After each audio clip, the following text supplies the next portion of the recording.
simple thing. Where have you gone? I'm getting old and I need something to rely on. So tell me when you're gonna let me in. I'm getting tired and I need somewhere to begin. I came across a fallen tree. I felt the branches, are they looking at me? Is this the place we used to love? Is this the place that I've been dreaming of? Uno no solamente debe vivir para sí mismo, sino que debe vivir para la comunidad y hacer algo por el mundo que uno vive. René Jerónimo Favaloro nació el 12 de julio de 1923 en La Plata, provincia de Buenos Aires. Allí cursó la secundaria y la carrera de medicina. En 1949, tras recibirse con altas calificaciones, Favaloro rechazó un puesto en el Hospital Policlínico de La Plata por diferencias políticas con el peronismo y aceptó un cargo de médico rural en Arauz, provincia de La Pampa. Allí vivió con su mujer durante 12 años. Con sus propios medios, mejoró las instalaciones de la clínica del pueblo para atender casos de cirugías y enfermedades graves y dio charlas de educación sanitaria y preventiva. Fue la primera muestra de lo que lograría a gran escala: instalar en el país el mejor equipamiento para realizar intervenciones quirúrgicas y transmitir sus conocimientos. Este ideal, que sería el motor de su vida, también se convirtió en su mayor derrota.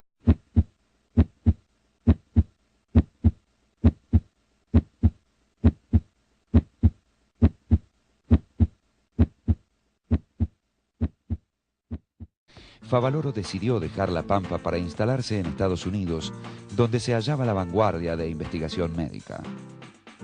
Sin hablar inglés ni lograr que revaliden su título, Favaloro fue aceptado en la Cleveland Clinic en Ohio, primero como residente y luego como miembro del equipo de cirugía, uno de los más prestigiosos del mundo. Vislumbrando la importancia del avance de las cirugías cardiovasculares, se dedicó a estudiar por su cuenta la anatomía de las arterias coronarias y su relación con el corazón. A mediados de la década del 60, se aplicó al desarrollo de una técnica para solucionar, por medio de la cirugía, la obstrucción que se produce en las arterias coronarias y corregir la irrigación sanguínea deficiente del corazón. Así fue como se convirtió en el padre del bypass, cirugía que salvó la vida de millares de personas. Y le otorga un prestigio internacional que su modestia trata de atenuar.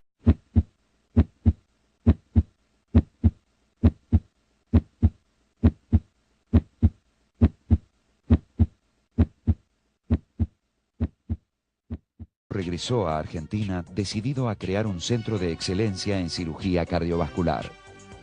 Pero las cosas no resultarían tan sencillas como él lo esperaba. En un comienzo, Favaloro trabajó en el Sanatorio Güemes de la ciudad de Buenos Aires, donde gestó la idea de formar un equipo de investigación. Con ayuda de Ángel Peco, uno de los mentores de la Sociedad de Distribuidores de Diarios, Revistas y Afines, quien le brindó importantes contactos económicos y contribuyó a la difusión de su obra, logró crear la Fundación Favaloro. Muy pronto se vería obligado a iniciar su larga carrera como recaudador de apoyos financieros del Estado. Desde el golpe de Estado encabezado por Jorge Rafael Videla el 24 de marzo de 1976, Favaloro se mantuvo vinculado al gobierno militar. Años después, Favaloro recibió fuertes críticas por su estrecha relación con los militares. Él justificó este vínculo como una forma de evitar que su fundación, que atravesaba problemas financieros, fuese intervenida por el gobierno. En las elecciones de 1983, Favaloro llamó a votar por el Partido Radical.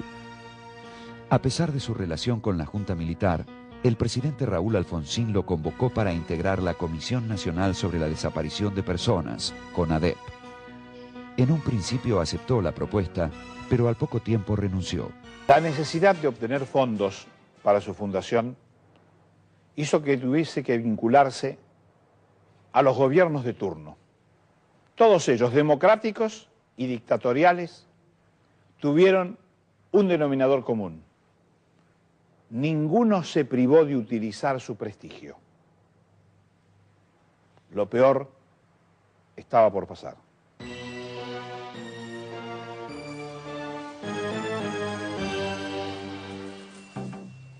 En 1989, la economía de la Fundación sufrió las consecuencias de la hiperinflación que aceleró el fin del gobierno alfonsinista.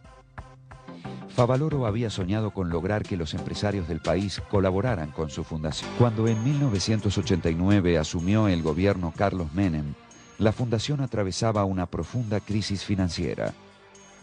A pesar de su conocida militancia antiperonista, Favaloro se acercó al gobierno para pedir ayuda.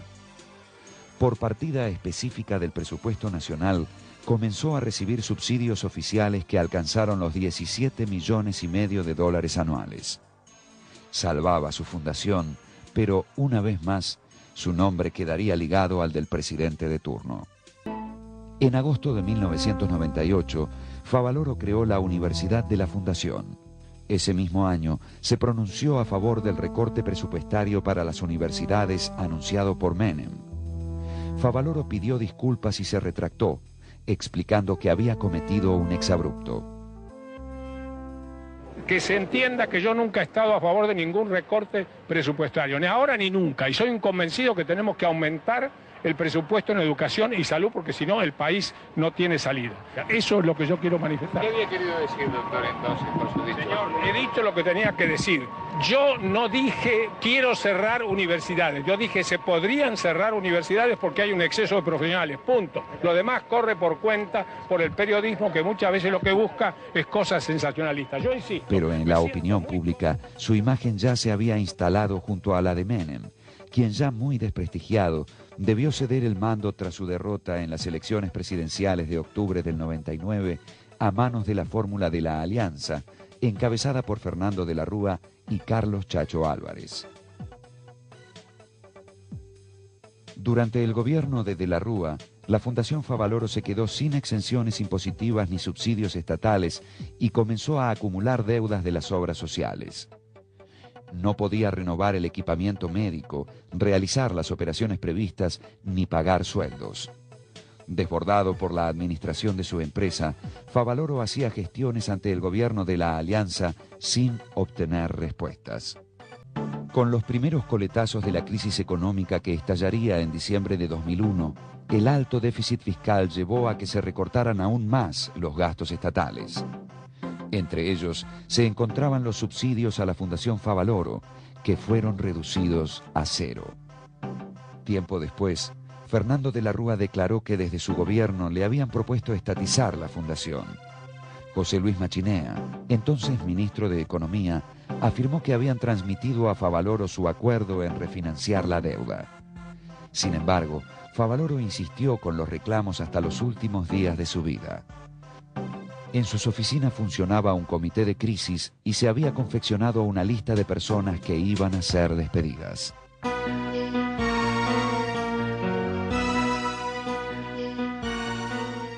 El 28 de julio de 2000 llegaba a la Casa de Gobierno una misiva donde Favaloro suplicaba al presidente Fernando de la Rúa que intercediera ante empresarios y banqueros para conseguir una donación o un préstamo de 6 millones de pesos.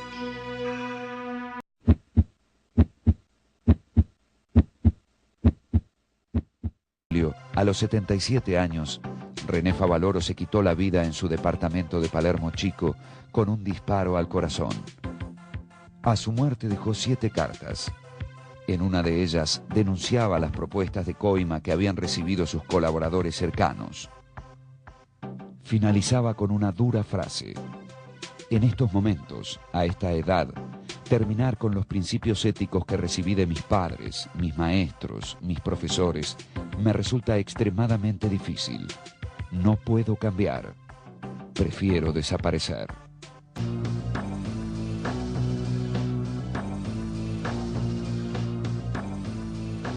El suicidio de Favaloro cayó como una bomba en una sociedad deprimida que lentamente se acercaba a la crisis económica más profunda de su historia.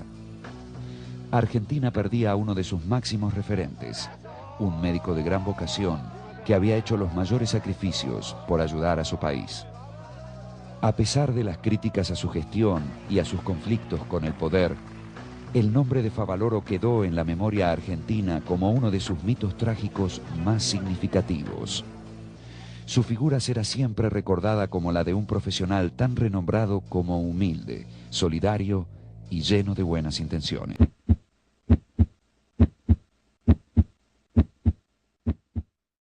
El doctor René Favaloro, un médico rural.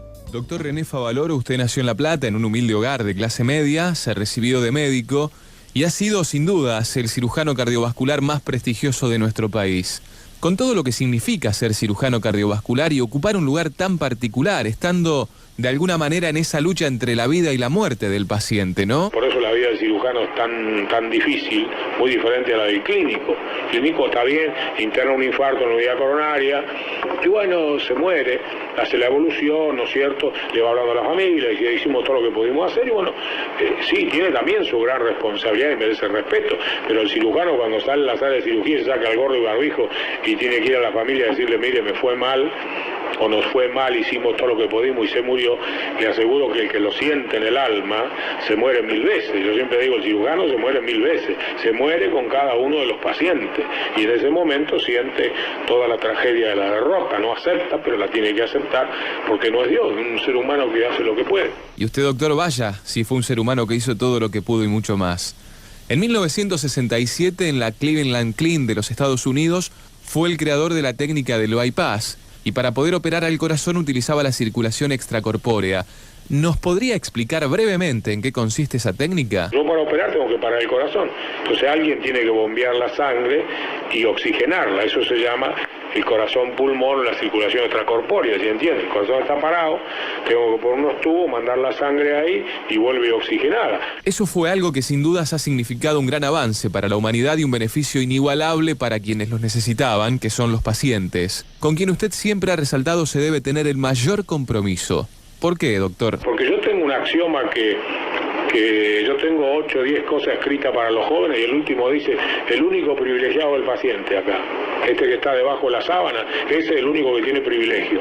Acá no hay ningún privilegiado, ni desde la mucama hasta el jefe, todos los demás somos de palo. Este sí, el que vino a poner este cuerpo acá para que lo operemos y tratemos de darle vida, ese tiene todo privilegio. Entonces no acepto el menor error ni la menor cosita que no esté dentro de las cosas. Recién se refirió a axiomas que usted tiene escritos para la juventud.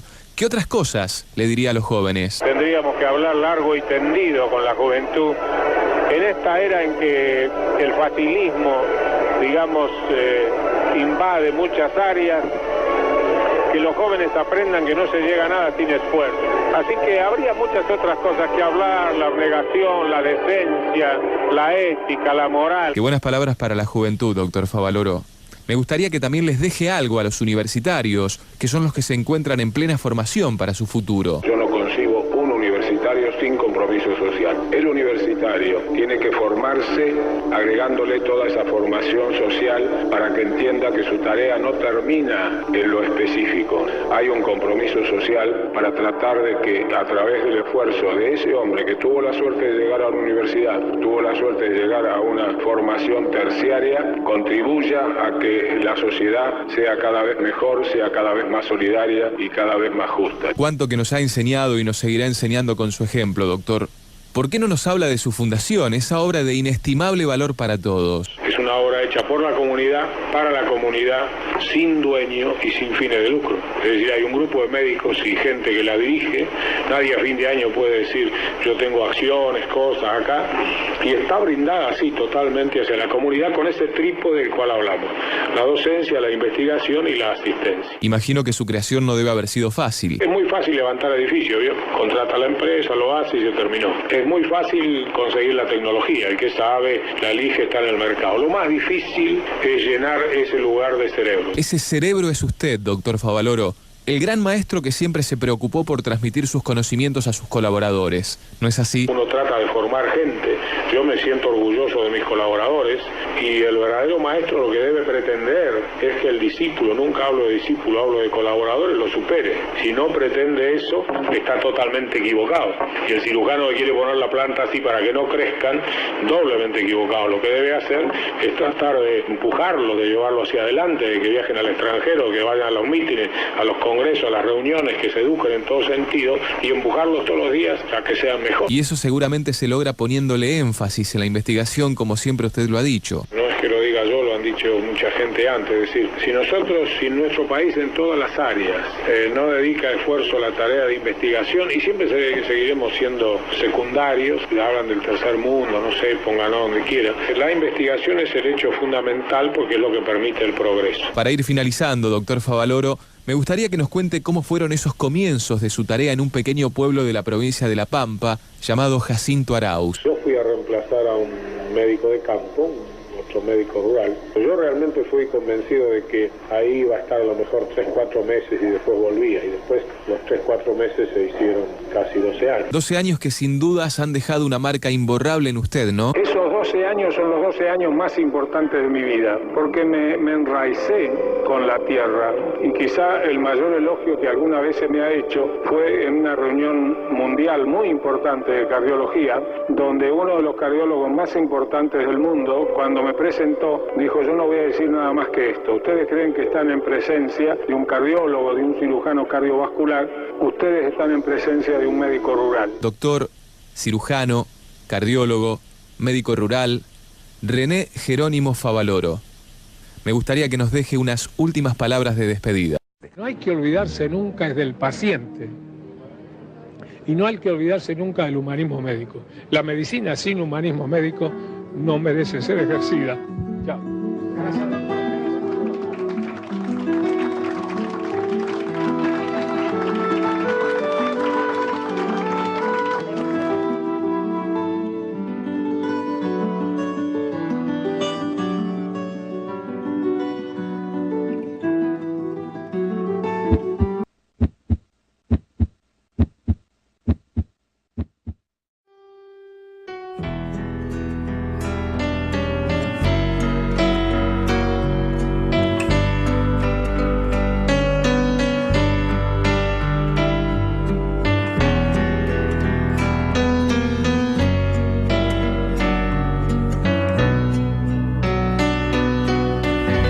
Cuando el plomo como tigre hambriento se devoró tu corazón tan noble, sentimos que la muerte nos robaba la dignidad y el genio de un gran hombre, de un hombre que luchó sin concesiones por un orden más justo y más humano, un Quijote sin peto ni armamentos para enfrentar un mundo desquiciado. Fuimos una platea despreciable que te vio padecer sin inmutarse, testigos de las 1000 humillaciones que soportó tu corazón gigante. No supimos ponernos de tu lado, de la heroica misión de acompañarte. Te dejamos desnudo y solitario, a merced de insensibles y farsantes.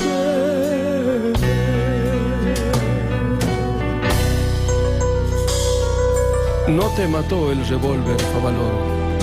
Te matamos nosotros, tus hermanos. Fue nuestra indiferencia de mediocres la que te puso el arma entre las manos. Te hartaste de una clase dirigente que no escuchó la voz de tus reclamos por un país sin niños de la calle y por la protección de los ancianos. Ya no sirve llorar arrepentido. El recuerdo permanente al gran médico rural y al gran médico de todos los argentinos, como lo fue y lo será por siempre, el doctor René Favaloro. Siempre se asociará al doctor René Favaloro con la solidaridad, la humildad y la honestidad. Y se lo recordará como una persona que imaginó y construyó el progreso a base de trabajo y compromiso.